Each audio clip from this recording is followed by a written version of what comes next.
The House Local Government and Municipal Finance Committee will come to order. Madam Clerk, would you please call the roll? Chair Fitzgerald. Here. Representatives Burns. Here. Shannon. Present. Breen. Present. Rogers. Here. Hill. Here. Hoskins. Here. Pies. Present. Zorn. Here. Paquette. Here. Bizot. Bagol. Here. Preston. Yep. Mr. Chair, you have 12 members present. You have a quorum. Thank you very much, Madam Clerk. With that, we need a motion to approve and adopt the minutes from our previous meeting. Rep. Breen makes that motion, and seeing no objection, the meeting minutes will stand approved as submitted. Seeing no absent members, we're going to move on to continuation. Oh, excuse me. We do have an absent member, Representative Bizot. I need a motion to excuse Representative Bizot from today's meeting. So moved by Rep. Rogers. Madam Clerk, will you please call the roll? Stand approved as, hearing no objections, stand approved as excused. It's been a morning here in Lansing, ladies and gentlemen. Welcome to local government. With that, why everyone's here today, we're going to continue on with a testimony on House Bills 4382 and 4383. Last week we began that testimony. We do have some members of the audience who are looking to speak today and testify on these bills. And first, though, I would like to call forward a group of three who have all submitted cards to speak, but I know that they wish to be at the table together.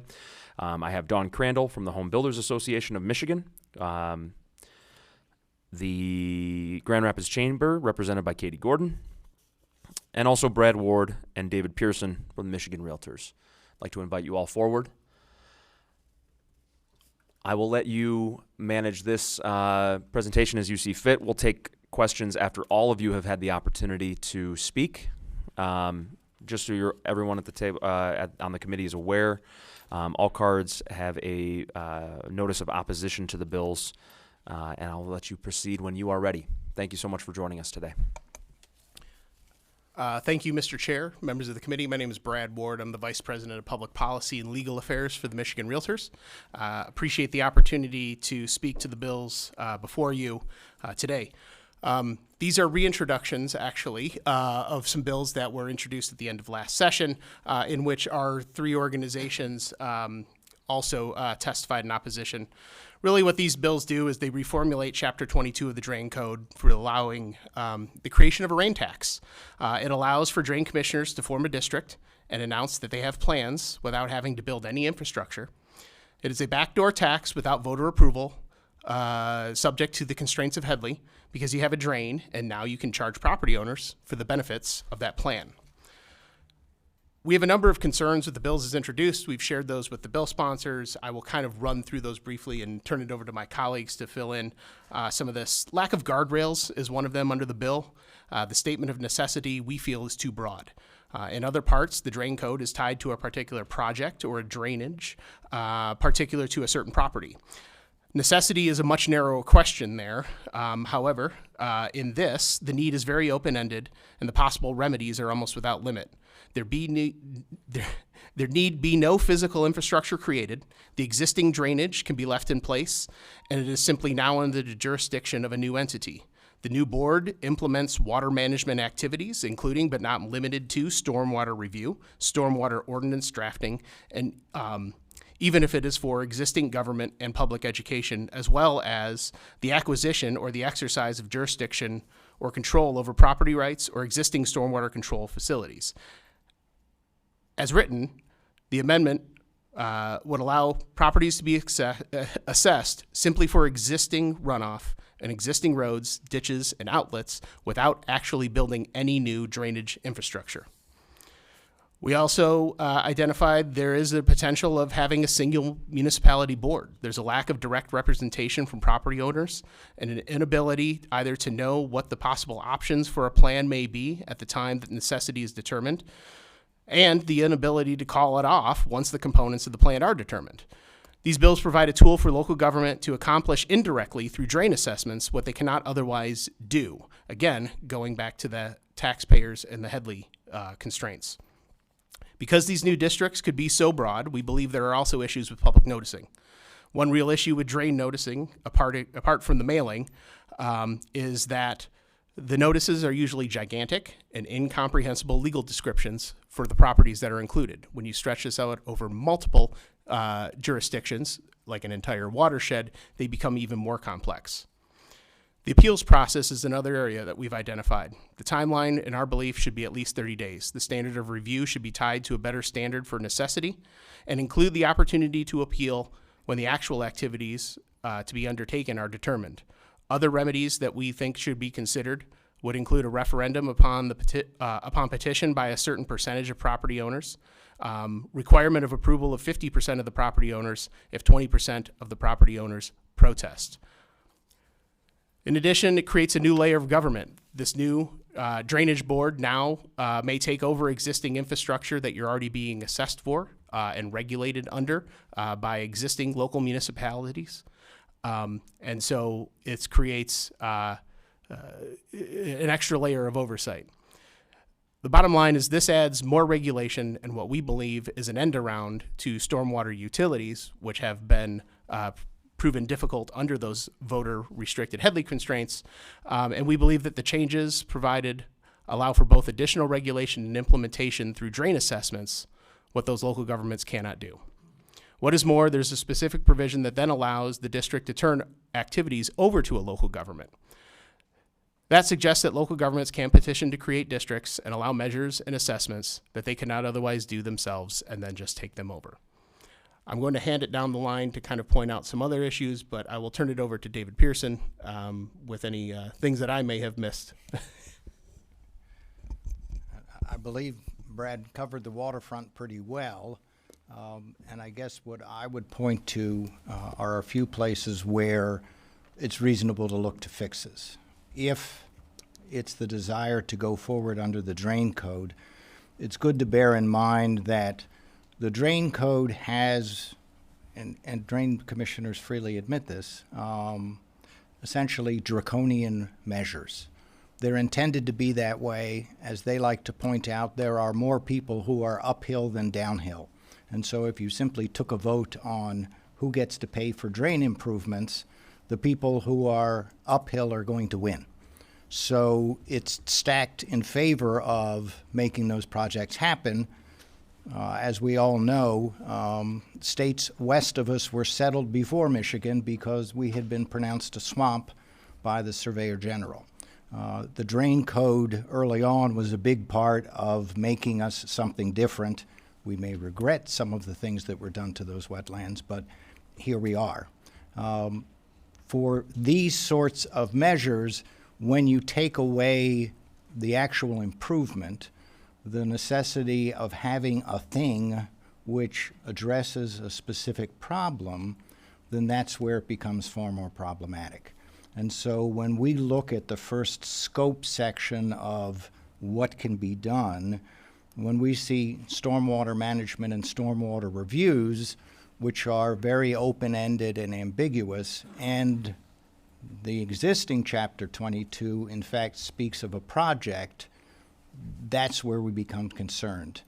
Because effectively, you can apply these rules, which are, frankly, anti-democratic.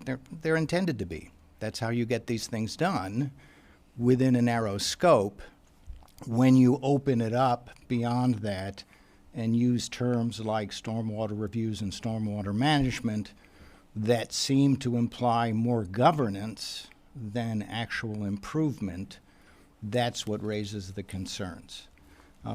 There are other models. For example, there are a number of special assessment statutes by which local governments do projects which have other and different protections built in. As Brad mentioned, some of them have a provision with a certain percentage to have a referendum. Some of them require, for example, if 20% of the property owners within the assessment district object, then the improvement isn't approved unless 50% of the property owners approve the project.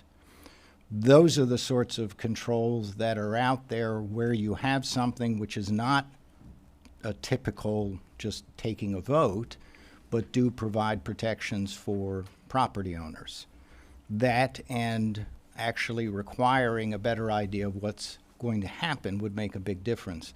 One of the things I have dealt with a number of drain issues representing property owners and developers, and one of the frustrations that people have when they get these notices is they show up and they're told that we have a drainage problem and we need to fix it.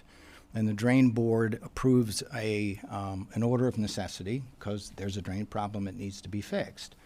And the frustration is that there's sometimes a general engineering report suggesting some of the things that might be done.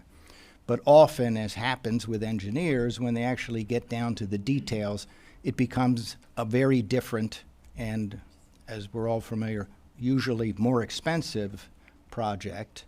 And people are surprised that a project to which they weren't really opposed, because there is a problem, becomes far more expensive. That sort of result would really be compounded with this kind of district. Because it's so open-ended, what's presented at the board that's reviewing whether it's necessity is so vague that it's impossible to know what may follow after the order of necessity is actually entered. That then makes the appeal that much harder because it's not clear what it is exactly I'm opposing, and I don't know what's going to happen on the other side. We think that through the existing means by which local governments can work together to address drain problems, and through the existing Chapter 22, which allows for cross-jurisdictional sharing and cooperation, these things can be done with some amendments. But this wholesale replacement of Chapter 22 with stormwater management districts simply opens up an entirely different prospect.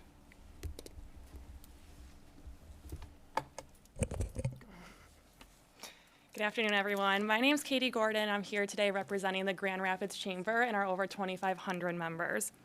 Although we understand the intentions of House Bills 4382 and 4383, we see a number of concerns with many items, including the lack of public oversight and significant guardrails in the creation, programming, and powers of an authority of what will functionally be a new layer of government, with only limited indirect public oversight.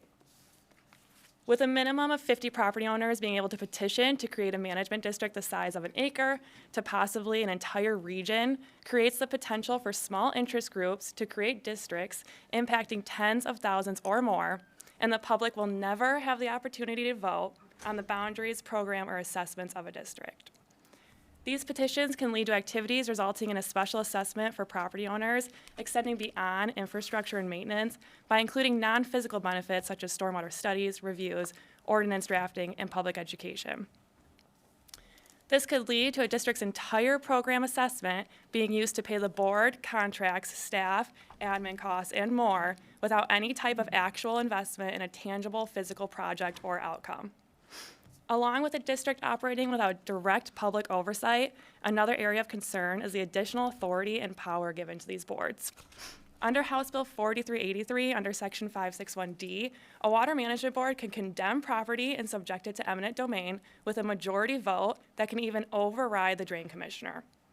Although the drain commissioner may already have this power, it is concerning that 50 individuals could petition in an area in hope of acquiring it for one of these districts. Lastly, I want to talk about the cost of this process and programs and what it means for cities, counties, townships, business owners, and property owners. The process outlined on what the ideal utilization of this legislation could look like left uncertainty for who is responsible for the cost of various parts of the process. For example, during the process of researching the necessity of these projects, there can be use of consultants and planners to bring suggestions forward. This type of work can include engineering and design. Is a drain commissioner required within their budget to pay for these assessments? Will this move on to the property owners without any project being in place? Additionally, who's responsible for the maintenance of these projects once the funding ends from the special assessments? I imagine hopefully infrastructure lasts longer than 30 years, and so where does that go after and who is responsible for it? On my very last note on cost is last week it was mentioned that some drain management projects can cost between $30 to $50 to $90 million. These are large numbers spread among potentially few property owners, And with businesses and employees still recovering from the pandemic and looking ahead at economic uncertainty, these payments could understandably be defaulted year after year. When this happens, who's responsible for the makeup of these costs? Who's going out to get these payments or foreclosing these properties? This write-over of Chapter 22 leaves the door open for a significant number of oversight and cost uncertainties. We'd urge this committee to look at the current drain code to determine a more targeted approach to addressing gaps in green infrastructure and collaboration instead of a new regulatory and taxing authority that in some cases will not be run by elected officials. Thank you. Thank you. My name is Dawn Crandall. I'm the EVP of Government Relations for the Home Builders Association of Michigan. We too oppose this major rewrite of Chapter 22, and as it's been stated previously, a lot of it comes down to the protection of the homeowner in terms of the costs, the assessments, and the need as we look at housing already having many obstacles for those who want to get into the housing industry. This becomes another layer of payment that somebody who may be in a home and now they're being assessed on a project that they have no voice on even the approval on. And so a lot of the concerns for us is the lack of guardrails in terms of scope of project. As it's been mentioned, you know, it can go into education, it can go outside of, and in terms of protecting the property owner in terms of what that assessment is going to be, we would like to see a little bit more tightening on property owners having a say in what they're going to be assessed on, and in terms of the project, what that depth looks like, and even representation as you look at boards that might be created.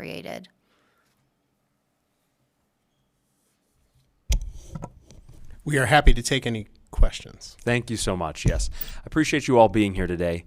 Thank you for providing your thoughts on the bills, as I believe we heard multiple times, as introduced, recognizing that there are great conversations that have been had, are being currently had on these bills, and that I think that we will continue to have going forward. With that, I would like to open up for any questions from the committee. I see Representative Hill. Hello, thank you for your testimony today. I might need a little help understanding. So when we have flooding now, how is it paid for? I can speak a little bit on behalf of what I know through Grand Rapids and our stormwater. That has been approved through an income tax funding to be able to address preventative flooding issues. So they had, like the city voted, we had a ballot to increase the income tax to cover that in Grand Rapids, the city. And the watersheds uphill, as was mentioned from Grand Rapids, how do they pay for the costs of the flooding that comes into Grand Rapids? I don't have an answer for that one. One way that could be addressed is under the current provisions of the Drain Code, Chapter 20, but also intercounty, if it's intercounty, and also under Chapter 22, which has multi-jurisdictional districts that can be created to address those issues. What the difference is and how those would be addressed is they do require specific concrete remedies. I don't necessarily mean they're concrete, but things. Good point in this conversation. Yeah, thank you. And our concern is that this is so open-ended that you could create one of the districts and it really doesn't have to do anything other than review things or pass ordinances, or we don't know what management means exactly.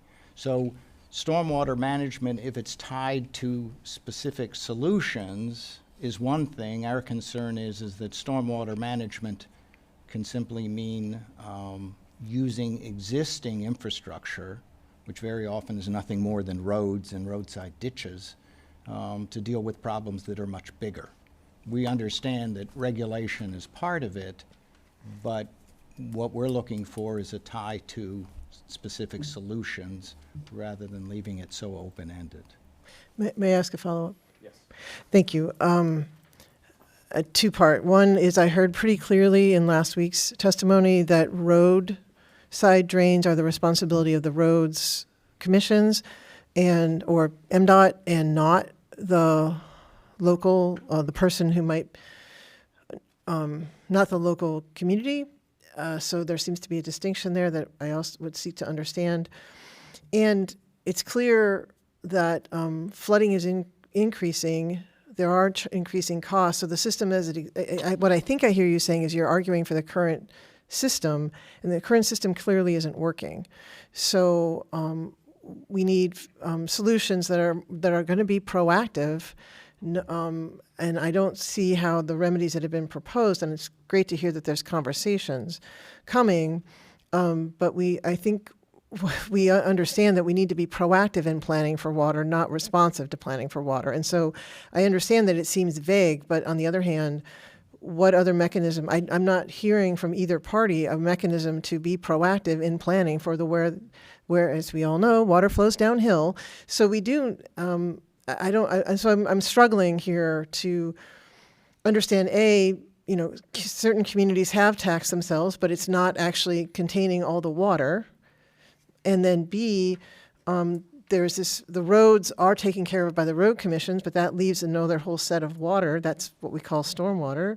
And then what do we need? It sounds like we need to change something, and I don't quite understand what you're proposing to change. I think what we're proposing more than anything is that the tools and the means are there in the drain code. Somebody needs to grab them and use them. When you mentioned roadside ditches, yes, the road commission is only responsible for building ditches which are sufficient to take care of the drainage from the road. But on a recent project that I'm working on in Ingham County, you have the drain commissioner's office and the road commission both working on reviewing to make sure that stormwater management happens overall in addition to making sure that the roads are served. In counties like Oakland County and Washtenaw County, where frankly drain commissioners have been proactive, there is a different result. The means exist there for petitions, for improvements, for educating people on how to go about those, and there are ways to add to that to get it more organized, but it doesn't require simply throwing it open in this fashion, I think is what we're saying. Thank you very much. Representative Breen. I'm just wondering if you've seen the creation of these districts in other states. Is there anything comparable in another state? There are watershed management districts. Nobody has anything like our drain commissioners, and it's. I describe them to other people, and they listen with open mouth. And it is. I'm sure you mean that in the best way possible. Yes. They are overcome with envy and wish they could have our system, but it's too late. We have it. We got there first, and as I said before, we made it so they can really do stuff. And so that's part of our reaction. When drain commissioners come calling, as Brad has said, with the things you read in the newspaper where there's this long column of type of legal description, you have no idea what that covers. I have tried to follow those for clients. It doesn't work. Nobody can read them. Are you saying lawyers can't write things in a way that can be comprehended? Surveyors write the legal descriptions. But yes, notices can be done in a sensible way, and people can know what's going to happen, and there are ways to take what we have, which is a system that really does get things done. But when you say, here's a real way to force things through and make them happen, and then say, stormwater review, we don't know what that means. Or stormwater management, what does that include?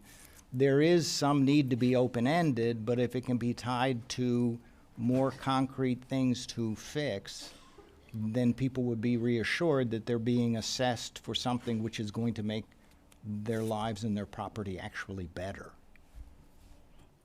Thank you. Thank you, Representative. Seeing no other questions from the committee at this time, I'd just like to thank you all for your willingness to come forward today to testify. Thank you for voicing your concerns to the bills, and we look forward to speaking with you again, but thank you so much. Thank you very much. With that, we do have some cards to read in. We do have others wishing to speak here today. First, I would like to bring forward Almika Steele from the Wayne County MACDC, wishing to speak and supporting of the bill. Supportive of the bill, excuse me. Ms. Steele, you're ready. Whenever you're ready, you're welcome to begin. Okay, let's see. Good afternoon to Chair Fitzgerald and committee members. My name is Elmika Steele. I'm the Wayne County Drain Commissioner under the leadership of Warren Evans, Wayne County Executive, and I'm also second Vice President of the Michigan Association of County Drain Commissioners. I am here today to speak in support of both bills, and I certainly hope that it will gain your support.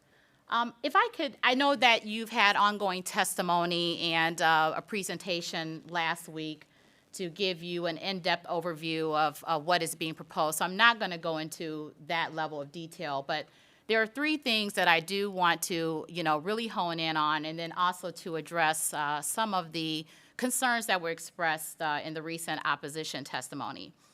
Number one, the Chapter 22 amendments are not going to undo any other sections of the drain code. So the sections that are already in place for maintenance or petition projects, those things are going to stay in place. This is about giving drain commissioners and water resources commissioners additional tools.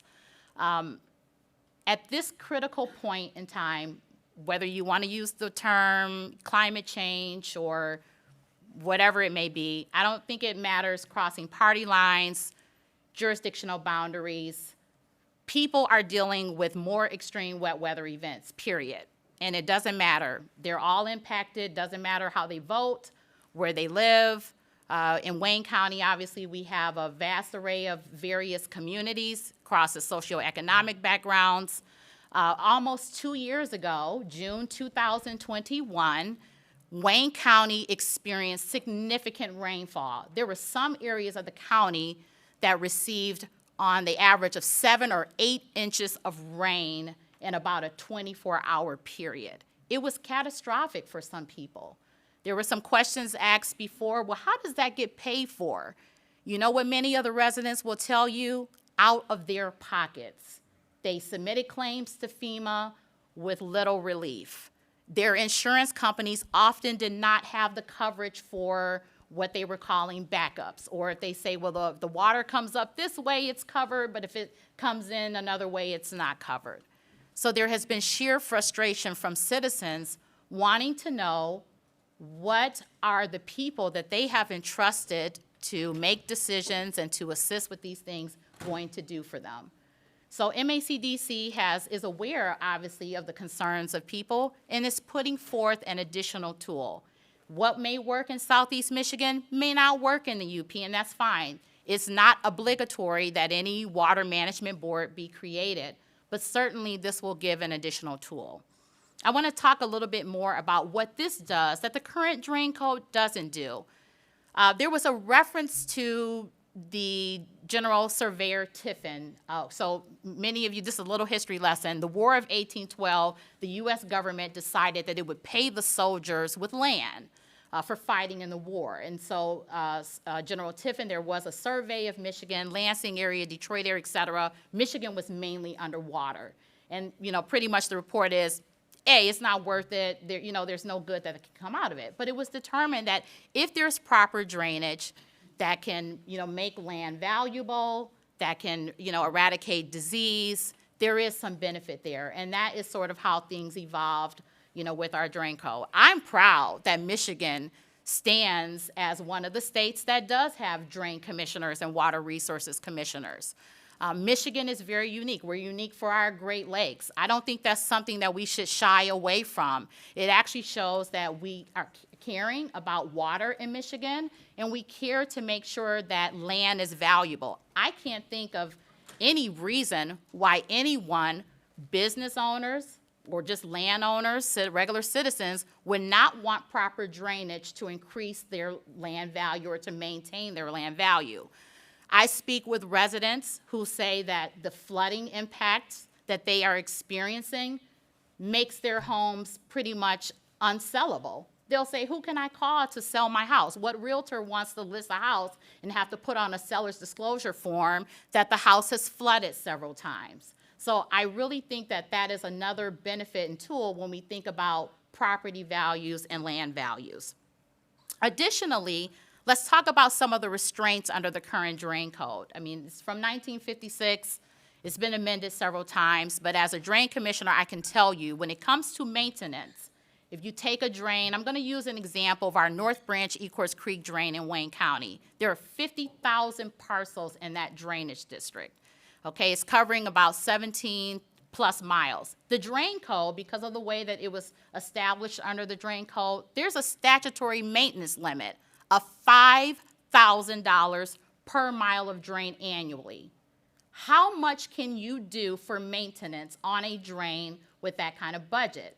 So it's very interesting about perspectives. The perspectives of most citizens are, what do you mean you can't come out and do more? Well, sorry, sir or ma'am, there's a maintenance limit. There's only so much that a drain commissioner do. There are some limited exceptions when you can exceed that, but for the most part, that was a protection put in place so that drain commissioners don't just go, out of control with taxes. But it also is a constraint. And there are bills that are pending to increase that maintenance limit, which I hope eventually passes.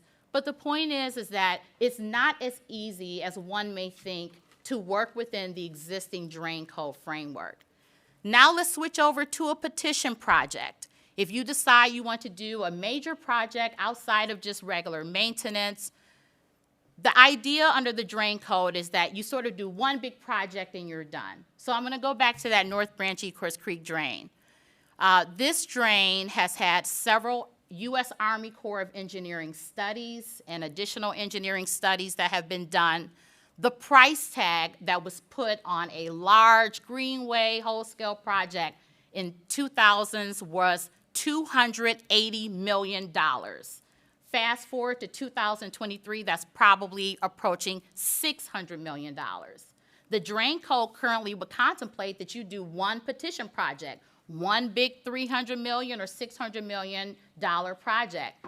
The Army Corps has declined to find a federal interest in such a project. So now would a drain commissioner then go and look at spending $600 million, assuming you can bond for it, and then assess that back to the landowners in the drainage district? Chapter 22 would give some better tools. If you are able to establish a water management board and a plan and a program, you could start to look at things in a multi-year approach. It's another tool you'd be able to use.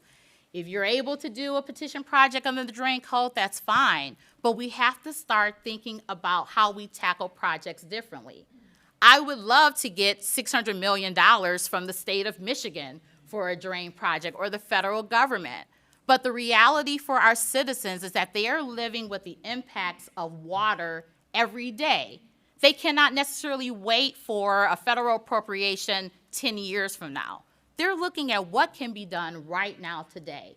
Chapter 22 and the amendments that are before you are something that can be a start of doing something today. There is no one fix to stormwater management. Wayne County's had a stormwater management ordinance in place since 2000. And while it has definitely helped during redevelopment, it's not a single answer. We're asking you today to please support this, give us some more tools so that we can start to address what is going to be a generational issue that is facing all of us. Finally, I do want to touch on collaboration. The water management boards contemplate obviously having the drain commissioner, representative of a municipality. I just want to point out there is a collaboration along with public hearings where members of the public can speak out. So I thank you very much for your time this morning. And again, I do hope that you will support the two bills. Thank you, Ms. Steele. In the interest of time, I'm going to waive questions at the moment and move on with others who wish to speak today. Thank you so much for your time and your testimony. Next, I'd like to call forward Mr. Mearsman from the St. Joseph River Basin Commission. You've requested 5 minutes. I'm going to hold you to that. And thank you so much for being here today. You can begin when you're ready. Thank you, Chair. Matt Mearsman with the St. Joseph River Basin Commission, which is technically an organization or an agency of the state of Indiana, but we run the line. Our watershed, the St. Joe River, splits between Indiana and Michigan. We've got 8 counties on the Michigan side, including St. Joe County, Berrien County, and then 6 counties on the Indiana side. So our statute talks about working in both states, and we have relationships with the drain commissioners on the Michigan side of the line, but our funding and our governance lies entirely on the Indiana side of the line.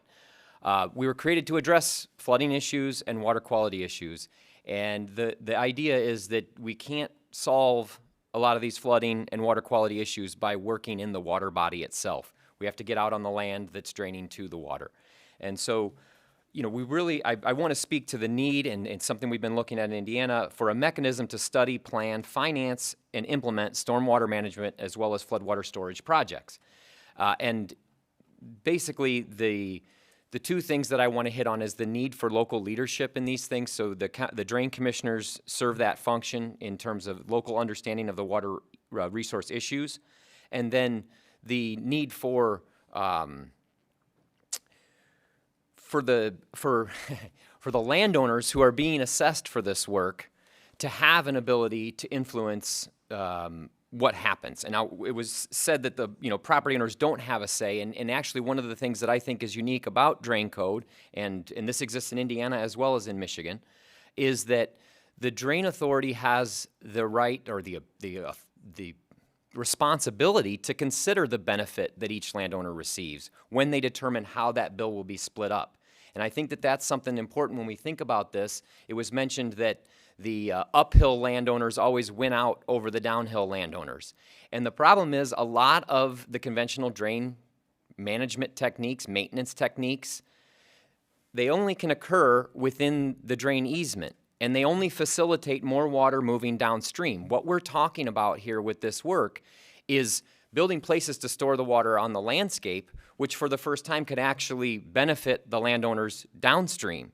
So you have an ability to flip that with something like this, and you have an ability to create storage out on the landscape that's financed and designed by the public entity, but also through the ability to divide up the bill amongst the property owners based on benefit, you have the ability to consider who is benefiting from this work and weight the bills accordingly. And that can be based on land use, the amount of water runoff that's generated from a property, things that are unique to the property owner actually has the ability to influence. They can build rain gardens on their property. They can use conservation tillage in an agricultural landscape. So I see you're looking at the clock, and I recognize that basically there's only so much we can do within the drain easement. And a big part of these bills is giving the drainage authorities the ability to consider implementing projects out on the landscape. Well, thank you very much for your comment here today. Thank you for joining us. We do have additional cards to read in. I'd like to call forward Judy Allen from the Michigan Townships Association, who does again wish to speak. Did not check support or oppose, but rather is in the middle of the Venn diagram with concerns. So please begin when you're ready. We're all interested. Thank you, Mr. Chair. Judy Allen, Michigan Townships Association. And yes, I did tell the chair that we are not submitting a position at this time. We do have a number of concerns with the bills as introduced, and we do understand the concept with which these bills are being brought forth. However, and I should say as well that last year and again this year, we have already had some conversations with the drain commissioners' representatives, and some of the issues we've already, looked at, and they've agreed to some changes. So that's a positive step, and that's one of the reasons why we're coming forward, just to say these are our concerns. We have not taken a position of support, neutral, or opposed, and we'd like to continue to see some of these issues move forward. So having said that, I think a lot of the areas that we're looking at are areas that we'd like to see either the language changed or tightened up. And I think, as last week when Representative Paquette mentioned the fact that, he's got a watershed area that is 3 counties. We have watershed areas in the state that are much larger than that. And there is the possibility that every property owner, every local unit of government within those watershed areas could be receiving apportionment for a cost of something that's done. So I think that is one of our big concerns. Just kind of walking through the bill, that if there is actually you have a situation where you have what do I want to call it? I'll probably say this wrong because I'm not as familiar with the drain code as I am with many other statutes. But if you already have an established district, one of the areas we would ask is a change in the bill, because right now it says 2 or more, which basically means that you would have 2 public corporations. So again, if this is multi-county, you could actually have a situation where it would be the state and a county. You would have no one from a local unit of government that would bring that forth. So we would ask that that threshold be higher. And I think what we see in most situations with special assessments that would be the most similar to this type of situation was referenced by one of the previous individuals testifying, where we require 50% or more. So I think that is where we look at special assessments and things that we have, we can do that comparatively, that would be an option. Also, if you haven't started it, we just think that more individuals should be involved in that beginning process, because this is going to be something that's spread out, that more and more people are going to have a cost share in the process. Another area that specifically is there's language in the bill that talks about a drain commissioner may require the petitioner. It says if the drain commissioner requires. We think that should just be the drain commissioner shall require, that someone who's petitioning would have to put, that's filing the petition would have to put a deposit in. It shouldn't be optional. If you want to file a petition on something, you should have to put some of the funds up front to deal with that. Additionally, when you look at the representation, I realize that we've worked very well to see that representation, if it's within a county, you have someone from each municipality that serves on that. I also understand the issue that if you have multiple counties, again, 3 or more than that, it could be a little unwieldy. So what our suggestion would be that if you have 2 or more counties, that the local water management board for that intra-county, you might look at having 1 municipal elected official from each one of those that would be affected. So again, you're not going to have, if it's not affecting that municipality, they would not have to have someone on, but it would just bring the situation where the district, where it's covering 2 or more counties, you'd have one elected official from each county. So just to be clear, not saying that it has to be, I think I did state it has to be 1 from each municipality. I apologize. I mean 1 from each county. So you would have, if that county was involved, 1 municipal official from that county would be on there. I will just try and flip through here, because I think I did say 3 to 5 minutes, so I will try and keep that as close as possible. When there's a dismissal of a petition, if the party making that, and it's found to be insufficient, one of the concerns we have are how those costs are going to be apportioned. If you were not someone who asked for that, again, the language talks about the revolving drain fund. We realize the drain commissioners don't have a revenue source. They get their revenue from apportioning the cost to the parties affected. So more of a question like, how does that, where does the revolving drain fund come from? What if it's insufficient? Is it going to be those local municipalities that are going to have to bear that cost?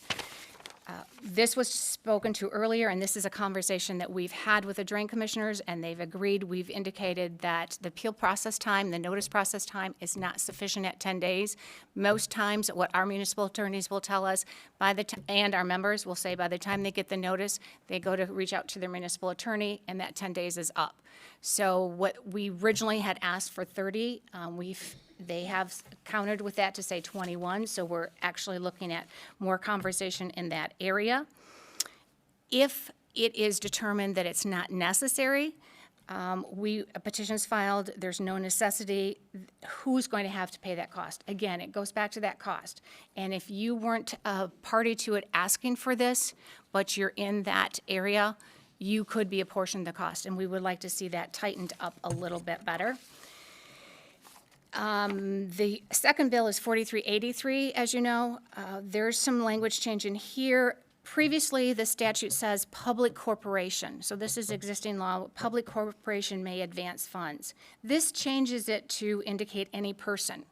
So if I'm a drain commissioner, I could go out to a friend or a relative, and they may want to charge higher amount of interest. We're just concerned because these are taxpayer monies, public funds, and we want to make sure that that's very clear as to who that would be.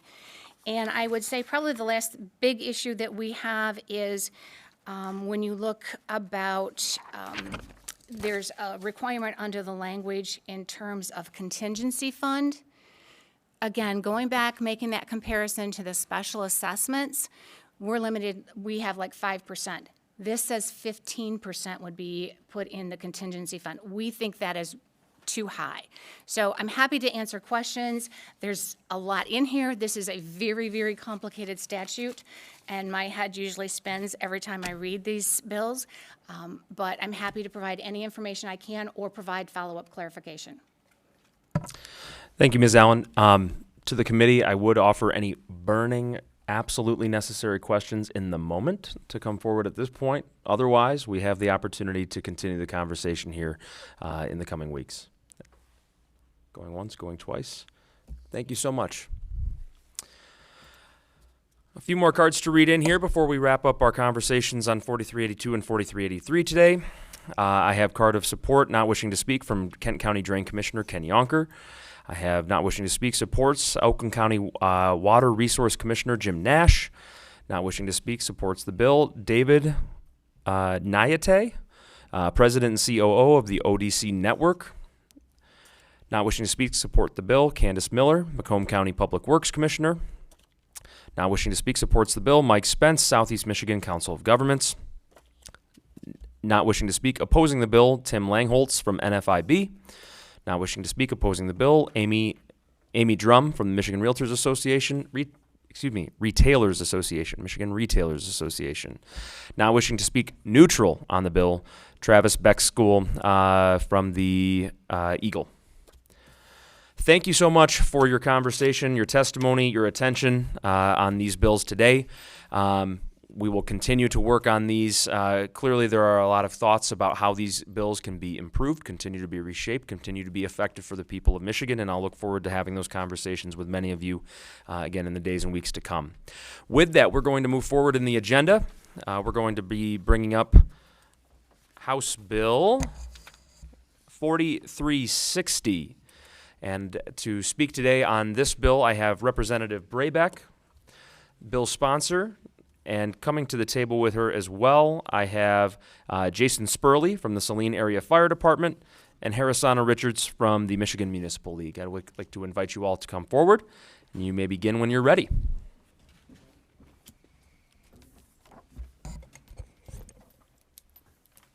Thank you, Mr. Chair, members of the committee, for allowing me to testify on HB 4360. This legislation has been worked on by previous legislators, namely the former leader, Donna Lisinski, last session. She has worked with city officials and members of fire departments, have worked together on this legislation. Here's a little bit of background for you. Right now in the district that I get to serve, it's a multi-municipal fire department through an intergovernmental agreement out of the city of Saline that serves the city of Saline, Saline Township, Lodi Township, and the northern portion of York Township. The southern portion of York Township is covered by the Milan Fire Department. So the split in York's coverage is due to having faster response times by the respective fire departments. The issue in terms of fire authorities comes particularly in terms of determining those boundaries, but also funding issues. Currently, under state law, the Saline Fire Department isn't allowed to create a fire authority and join with York Township without serving the township in full. So that means that the fire department's increased funding needs within the fire authority would be applied to the entirety of York Township, even though they only serve half of it. So this bill would allow multi-municipal fire departments like Saline's to create a fire authority without serving the township in full. So in short, what this bill does is that it allows local municipalities to join in full or part if they wish to be a part of a fire authority. So this bill allows for local control and those decisions to stay locally in terms of those boundaries with a fire authority. Now, while I've been referencing the district that I get to serve, our our fire departments, I also want to make it known that Michigan is home to several fire departments that serve 2 or more communities. So that these departments, it is my belief, should be able to create a fire authority and have that local control in terms of membership and governance of those authorities. Thanks, Mr. Chair. I also have, the mayor of Saline was hoping to be here. Unfortunately, he is at a standstill on 23 and is not able to be here. But with your permission, I would appreciate being able to read in his comments. Thank you. Chairman Fitzgerald, Ranking Member Zorn, and members of the committee, I appreciate your time this afternoon. Let me begin, I'm sorry, I'm reading this for him. So let me begin by thanking my friend Representative Brabeck for her lead, sorry. I swear it says this. For her leadership on this issue and her continued work and advocacy on behalf of the residents of Washtenaw County. Members of the committee, I've had the privilege and honor of serving as mayor of the great city of Saline since January 2013. I'm at the midpoint of my 11th year. Concurrent to my tenure as mayor, I have also served as the chair of Saline Fire Board for more than a decade. The Saline Area Fire Department has a rich history of effectively serving and meeting the needs of the broader Saline community. This would include the city of Saline, Saline Township, Lodi Township, and the northern half of York Charter Township. The Fire Board, the department's governing entity, is composed of 9 voting members, a bipartisan group, in fact, and I would be the only self-identified Democrat in the bunch. Our board works well together, and we put our personal and political interests aside for the betterment of Saline community. Additionally, we operate under an intergovernmental agreement developed and approved in the late 1970s. It was a very innovative and progressive concept back in its day. However, with the passage of time, said agreement, our current funding model, and governing structure are beginning to show cracks and deficiencies. A new course must be chartered for our local fire department, not only to meet the needs of current residents, but also future Salinians, as ours is a very attractive community, which will likely incur rather significant growth in the ensuing decades. Accordingly, the issue at hand, the proposed legislation, is very simple. Changing the wording in existing statute to allow for the creation of authorities and the ability to service only portion of a municipality. The genesis is that York Charter Township is sandwiched perfectly between the city of Saline and the city of Milan. Those residents benefit from the northern section being serviced by Saline Fire, the southern portion by the city of Milan. If this legislation were to pass, it wouldn't just help the Saline area, but likely innumerable communities and regions throughout our state who in the future may consider the creation of authorities in order to provide basic, fundamental public safety services from their respective residents. Finally, as a matter of principle, I am a firm believer that state government should actively and aggressively consider policies and initiatives that empower local units of government. For example, by way of example, making it easier for us to structure and deliver services while also funding these vital programs that all of your citizens rely on. Thank you again for your time this afternoon, and I welcome any questions and thoughts you may have. Thank you, Mr. Chairman. Hi, my name is Jason Spurley, and I'm the Chief of the Saline Area Fire Department. Chairman Fitzgerald, members of the committee, please let me start out by thanking you for your time and thanking Representative Brabeck for introducing House Bill 4360. In 2021, I was invited to the 9/11 ceremony on the Capitol steps by then House Minority Leader Donna Lazinski. I spent the day talking to her about the fire service, and she gave me a tour of the Capitol. During our conversation, one of the questions was asked on what the state could do better to help out the fire service. My answer was that we needed funding, and we had talked about ways to achieve that. My department has an interlocal agreement. However, by law, we can't go for our own millage, and we don't qualify for most grants. We then talked about fire authorities and all the benefits that come with a more regionalized fire department versus each rural township having their own department. It was then that I explained to Representative Lazinski that unfortunately, the law doesn't allow our department to become an authority. After our discussion, she advised me that this needed to be fixed and she would introduce the legislative change for me. She introduced House Bill 6569, but unfortunately because of term limits and the amount of time it took to finalize the draft, we ran out of time to get it in front of this committee. The Saline Area Fire Department covers the city of Saline, Saline Township, Lodi Township, and a portion of York Township. Now to some, 2 words don't mean much, but to the residents we serve, they have a huge impact. The first word is what I just said, portion. Portion means that we cover the portion closest to our station. 2 local area fire departments cover a portion of York Township to provide the best service to those citizens. Now, we can get rid of the word portion and choose to not cover York Township. However, that is not what is best for the community. But because we cover a portion of the township, we can't become an authority. The second word is where you come in.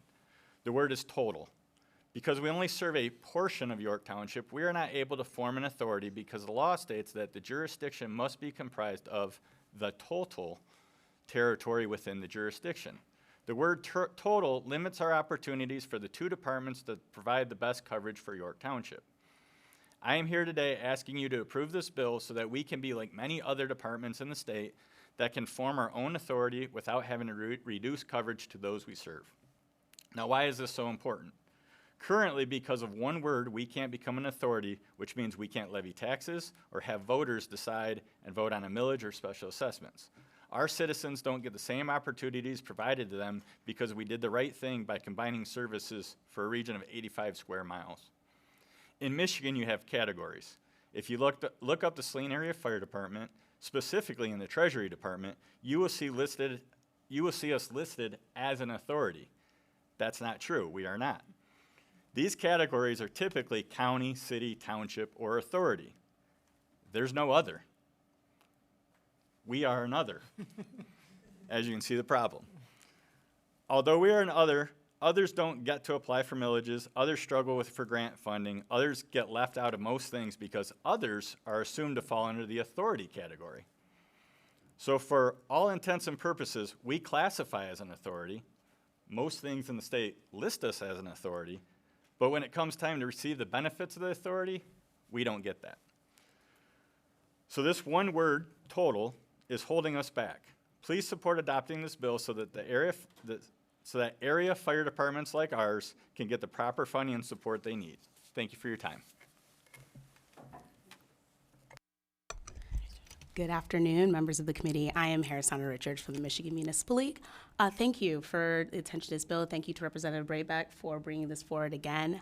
I will not belabor the point because I know this committee knows about local government, the constraints on public safety, but I do want to point to Chief's comments just now of that there are many communities that do cooperative agreements regionally and throughout jurisdictions across the state, whether it's for law enforcement or fire services. And so the understanding of what an authority is really does matter. When we think about American Rescue Plan funding and subsequent grants that come from that resource, there are limits into which, entities like Chiefs with the City of Saline and others are able to engage in. And so we recognize that this, uniquely supports the needs that the City of Saline has, but this is also a tool that can be very readily utilized by jurisdictions across the state. There are fire authorities, but there are not many. And so you'll start to see that other category really is representative of the collaborative and innovative things that we've been doing as local communities as stewards of public safety and administering those services well. So I am thankful for your support today and for bringing this issue forward. We wholly support the bill, but we do have one amendment that we are seeking on another issue you all are familiar with, public notice. In the statute, it requires specifically for the articles of incorporation to be posted in a newspaper in a jurisdiction. We also know that some jurisdictions, some areas don't have newspapers. So what we're looking for is language is a little bit more fluid that allows for posting on a website or somewhere that, is a little bit more modern and meets the expectations of our time. But other than that, we support the bill. We are happy to be here and look forward to it moving swiftly through the process. Thank you.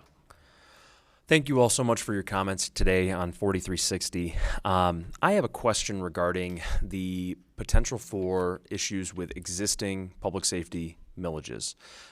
So I'm going to use my district as an example where I think there is a possibility that this could be beneficial, that both the city of Wyoming and the city of Grand Rapids have dedicated public safety millages. Thus, if they were to create one of these authorities in partial, how would the already approved millages in each of these cities go to fund the authority that is going to be created? So I may answer this question with, I may have to look back and see exactly, but I would be your assumption that in that category, however the millage was administered would be the duration which it would go to. And then if they were to form as an authority, they would then be able to go forward and seek new funding within that capacity. But I can get a confirmed answer for you on that. Okay, so you're saying that still within the existing public safety dollars that have been approved, they can go to support the authority? That might have to, they may have to reconfigure that once they become an authority. Okay. But we can definitely get a clarifying answer for you that and then look specifically at the communities in your district too. Okay. I would appreciate that. Thank Absolutely, you. Chair. Representative Preston. Thank you, Chair. Thank you, Chief, and everybody else that testified. I totally agree with what you guys are facing, firefighter, paramedic, myself. And the one question I have is, when constructing this adjustment to this legislation, have you fully vetted the consequences to your neighbors, our neighboring authorities, whether they be underserved or unserved? Is there like a first right of refusal for jurisdictions that may be left out, where mutual aid isn't as responsive, and they want to be a part of your authority, but maybe the authority doesn't want them to be involved, a part of them. So I think what you're asking is if the outlying community wants to join. Right now, anybody that wants to join can join. There's language in there that there's more municipalities can. But on the other side is we have one within our own jurisdiction that can't join. So it more limits who can't join than who can join. I think my biggest worry is not so much what you guys are facing, more so what incredibly rural areas like our rescue squad services, 1,000 square miles. Yeah.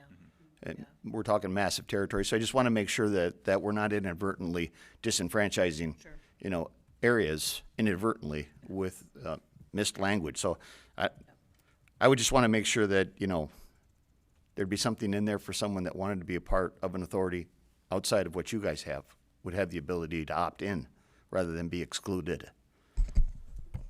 So I will add, thank you for bringing up the question, Rep. I was having this language conversation actually with the mayor, and in our conversation, where we landed was that basically the municipalities decide, it's almost like the opt-in, that they get to decide to participate, and then as the collective, modifying the governance structure for said authority. But we can also, I'm happy to double check to make sure. Absolutely. I look forward to working with you on that as well, Representative. Representative Breen. Thank you very much. I talk to my guys in the fire department in Novi all the time, and we have by far, I think, the most interesting staffing model in Novi that I believe, you're nodding over there, sir, because it is unique to, I think, anywhere else in the state. What I don't know is whether or not that particular model is helping us with staffing shortages. I know that we are facing a significant staffing shortage when it comes to EMTs, paramedics, as well as firefighters, whether they are full or part-time. And I just want to make sure I'm also understanding this correctly. What the current law allows, those are the mutual aid agreements that municipalities have with each other. Is that my correct understanding? No, so we currently have mutual aid agreements in the county that we all work under. What this is that we are an interlocal agreement. So the 4 municipalities had to come together and form this. So we are our own government body. But what limits us to that is if we were to go for a millage, our department doesn't get to go for a millage. Each of the 4 municipalities have to go for their own separate millage. So as you can imagine, having 4 municipalities that are of different backgrounds trying to agree on 1, how much to go for, and 2, get it all passed at the same time, we don't have an answer for what happens if 3 of the 4 pass and the other one doesn't. So under an authority, you become your own. We already are our own governing body, but it gives a little more power to that governing body. There are authorities throughout the state, but there are also area fire departments like ourselves that are made up of a little bit of this community and a little bit of this community. And what getting rid of the total would do would allow each community to decide what's right for them. In our case, York Township, they don't want to be left out. So right now, if we were to become an authority, we would have to say, York, we're done with you. We can do that. That can happen. We don't want to do that. What we want to do is say, York Township has a fire department in each corner of their township. We would like to split that in each of our area fire departments, provide the best service. Because right now, what we're being faced with is trying to find a way essentially to kick York Township out of our interlocal agreement so that we can become an authority under the current law. So that's what's going to happen is to Rep. Preston's standpoint is we're getting to the point where we're going to start kicking people out of local agreements to become an authority if we don't get rid of that word. Thank you for that clarification. As far as I'm concerned, we need to do whatever is possible given these staffing shortages so that we can make sure every community has adequate safety coverage. Thank you. Can I respond? Go ahead. Rep. Breen, I think that's a good question in terms of staffing. I mean, part of what this allows, as the local municipalities get to make that determination, do they want to do the full municipality or do they want to divide it? Then they have the ability to run millages that could address these issues. And so I think that you make a great point. Just one very super fast follow-up. Okay. Because I see especially how this might be necessary in a community, like let's say it's a very large township, and there might be a natural barrier through that, like a railroad crossing or a river that might make absolute sense for one part of that township to be with one authority and another part to be with another. That's right. Okay, thank you. In our case, we have US 23 and we have railroad tracks that pretty much split right down the middle, and that's a big issue, as well as the distance between the two stations. Thank you. Members, thank you so much for your patience. We have two final questions. I think this is our first meeting that we've ran long on because this is just, so important. But I do have two final questions before we wrap. Representative Burns. Thank you, Mr. Chair. Thank you all for your testimony today. I really appreciate it. Can you speak to us about the potential impact on our dispatch centers if this legislation is passed? Would they require additional support with regard to technology, funding, or other elements?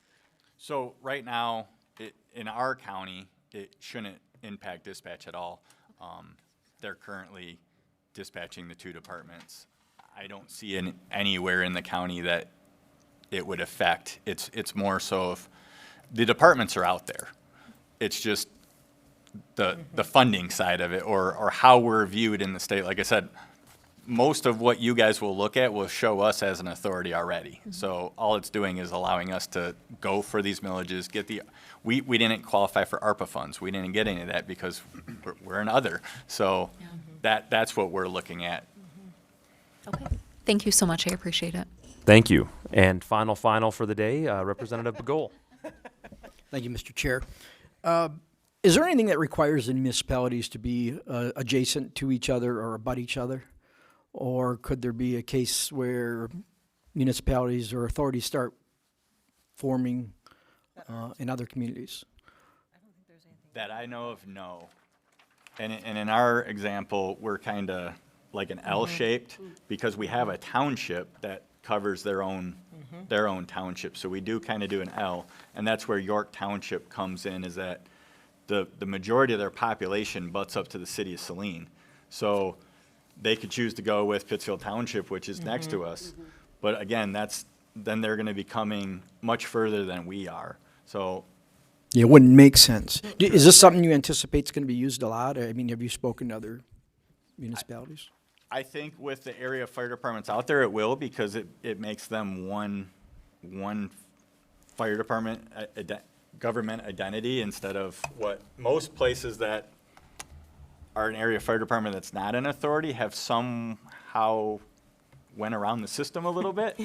Some of you have them in your districts. I did a little research on some of the departments that serve your area. If there's an area department, look into it. They may benefit from it in your own jurisdiction. And Representative, when we spoke to our membership about this, we didn't find any specific examples of any communities in this scenario, such as the city of Salinas, to looking at this. But, to Chief's comments just now, there are many communities that have been innovative and creative in how they're able to administer these services. So Our chiefs did tell us if this was on the table as an option, this would definitely be something that worth exploring for all the reasons we've listed today. Okay. Thank you very much. Yeah, point well taken, Representative. Thank you. Thank you so much for coming forward today in your testimony. Look forward to hearing what changes may or may not be necessary as we go through. If you wouldn't mind submitting your comments that you shared with us from the mayor, I would appreciate that, just so that can be included in the record as well. Thank you, Chair. Thank you. I have one card to read in. Not wishing to speak, supportive of the bill, Judy Allen from the Michigan Townships Association. With that, members, thank you so much for your time, your patience, your attention. Because I'm so not used to having an absent member, thank you again for making every best effort to be here. With that and seeing no further business before the committee, this committee will adjourn.